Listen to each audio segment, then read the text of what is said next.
The DelaneyHall ICE Detention Center in Newark, New Jersey became a flashpoint for controversy and public outcry. On May 9, 2025, a date that will be remembered for its significant impact on the community and beyond. Newark's mayor, Rasbaraka, a champion for social justice, landed behind bars. His arrest was not just a personal affront but a symbol of the larger struggle for human rights and dignity. He was there to bear witness to the human cost of the detention center.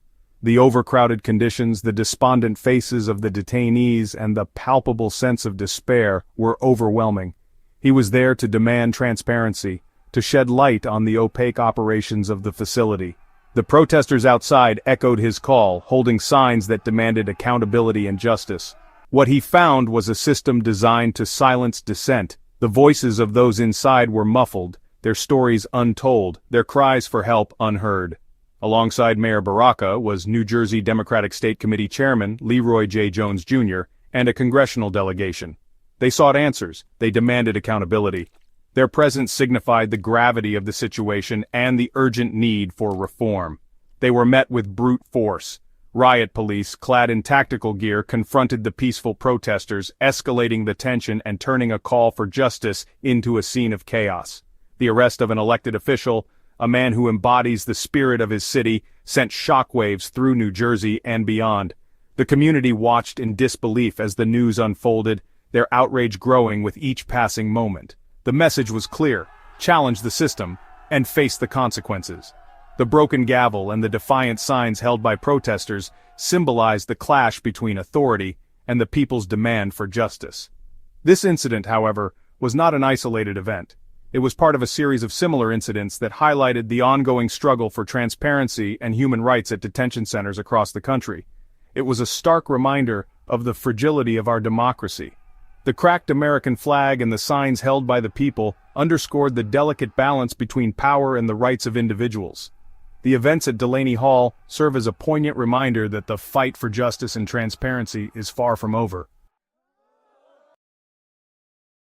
Mayor Baraka's attempt to conduct an oversight visit, a right afforded to elected officials, was met with resistance from the moment he arrived at DelaneyHall. The visit was intended to ensure transparency and accountability within the facility, a crucial aspect of his role as a public servant. However, the atmosphere was tense, and it was clear that the federal agents were prepared to obstruct his efforts. Homeland Security personnel, acting more like prison guards than public servants, blocked the delegation's entry. Their stance was rigid and unyielding, reflecting a broader issue of federal overreach and lack of cooperation with local authorities. The delegation, composed of other elected officials and community leaders, was taken aback by the hostility they encountered. Despite repeated attempts to reason with the officials, the delegation was denied access. They presented their credentials, cited legal precedents, and appealed to the sense of duty and justice, but all to no avail. The federal agents remained unmoved, their orders seemingly to prevent any oversight at all costs. Witnesses recount a chaotic scene as federal agents escalated the situation, pushing and shoving their way through the crowd. The tension in the air was palpable, and the aggressive actions of the agents only served to heighten the sense of injustice and frustration among the onlookers. The crowd, composed of concerned citizens and media personnel, watched in disbelief as the situation spiraled out of control. Mayor Baraka, refusing to be intimidated, continued to demand entry. His resolve was unwavering, and he stood as a symbol of resistance against the overreach of federal power. His determination was not just about gaining entry, but about upholding the principles of transparency and accountability that are fundamental to a functioning democracy. It was then that the unthinkable occurred. The situation, already fraught with tension, took a dramatic turn as the federal agents decided to escalate their response. The confrontation reached a boiling point, and the actions that followed would leave a lasting impact on all who were present. Mayor Baraka was placed under arrest, charged with trespassing. The sight of an elected official being handcuffed for attempting to perform his duties was a stark reminder of the challenges faced by those who seek to hold power accountable. The charge of trespassing seemed absurd, given that he was there in his official capacity. The image of the mayor, hands cuffed behind his back, is seared into the minds of those who witnessed the event.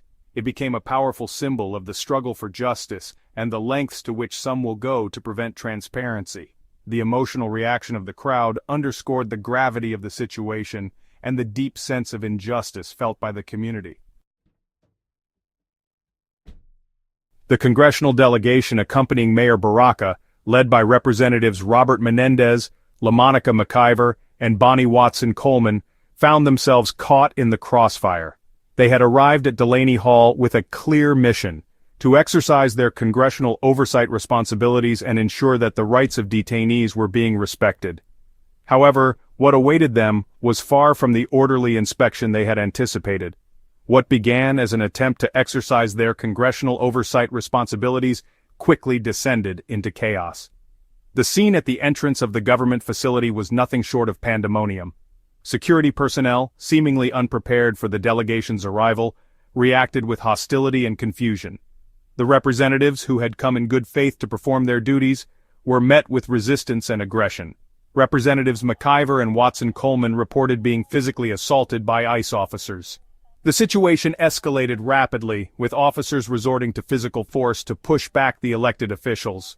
McIver and Watson-Coleman, both seasoned politicians, found themselves being manhandled in a manner that was both shocking and unacceptable. They were shoved and pushed aside, their attempts to de-escalate the situation ignored. Despite their efforts to calm the situation and assert their authority, the officers continued to treat them with blatant disrespect. The representatives' calls for reason and order were drowned out by the chaos and aggression of the security personnel. The delegation's treatment was a blatant disregard for their authority and a direct attack on the democratic process. The obstruction they faced was not just a physical barrier but a symbolic one, representing a deeper issue of accountability and respect for democratic institutions. The representatives were there to uphold the law and ensure justice, but they were met with a force that sought to undermine their very purpose. Despite the obstruction and intimidation tactics, the representatives refused to be silenced.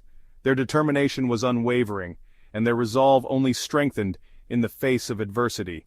They stood their ground, speaking out defiantly against the injustices they were witnessing. Their presence was a testament to their commitment to their constituents and to the principles of democracy. They remained at DelaneyHall demanding the release of Mayor Baraka and access to the facility. Their demands were clear and unwavering. They sought the immediate release of Mayor Baraka and the ability to inspect the facility to ensure that the rights of all detainees were being upheld. Their persistence was a beacon of hope for those inside, showing that there were still leaders willing to fight for justice. Their persistence eventually paid off, but the trauma of the experience, the blatant abuse of power they witnessed, left an indelible mark. The representatives were finally able to achieve their goal, but the cost was high. The emotional and physical toll of the confrontation was evident, and the experience served as a stark reminder of the challenges they faced in their fight for justice. The delegation left DelaneyHall with a renewed sense of purpose, but also with the weight of the day's events heavy on their shoulders. The events at DelaneyHall are not an anomaly. They are a chilling reminder of the dark days of the Trump administration, a time when families were torn apart and human rights were trampled upon in the name of border security. The reopening of DelaneyHall, a facility shuttered after years of legal challenges and public outcry, is a testament to the insidious nature of these policies. The Trump administration's legacy of xenophobia and cruelty casts a long shadow. The administration's decision to ramp up ICE raids to target communities already marginalized and vulnerable has created a climate of fear and uncertainty. The echoes of that era are reverberating through DelaneyHall's corridors. The outrage over Mayor Baraka's arrest was swift and unequivocal.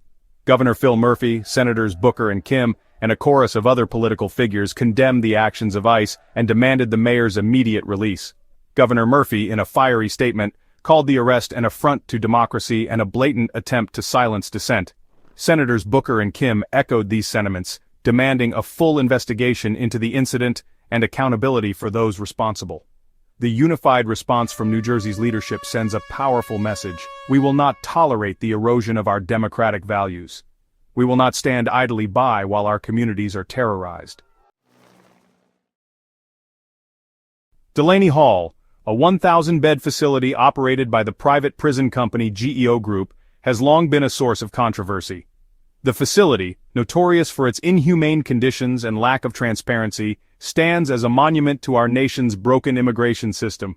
Reports of inadequate medical care, rampant abuse, and deplorable living conditions have plagued Delaney Hall since its inception.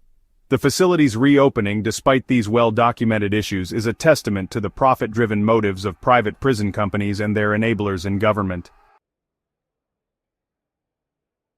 The fight against Delaney Hall is far from over. Legal challenges, spearheaded by organizations like the ACLU and the New Jersey Alliance for Immigrant Justice, are underway. These lawsuits aim to expose the facility's inhumane conditions and the unconstitutional nature of its operation.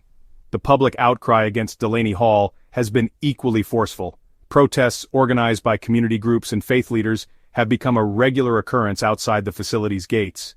These demonstrations, fueled by a deep sense of moral outrage, serve as a powerful reminder that the fight for justice requires constant vigilance.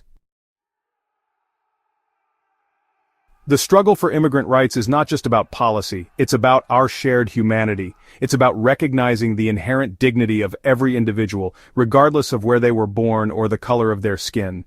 The events at Delaney Hall are a stark reminder that the fight for justice requires constant vigilance and unwavering courage. We must resist the temptation to turn away from injustice, to become numb to the suffering of others.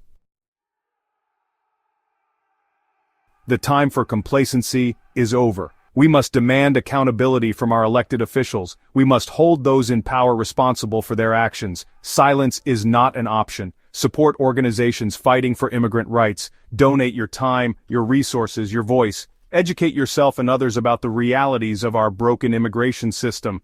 Challenge hateful rhetoric and discriminatory policies whenever and wherever you encounter them. The fight for justice is a marathon, not a sprint. There will be setbacks, there will be challenges, but we must never lose sight of the humanity at the heart of this struggle.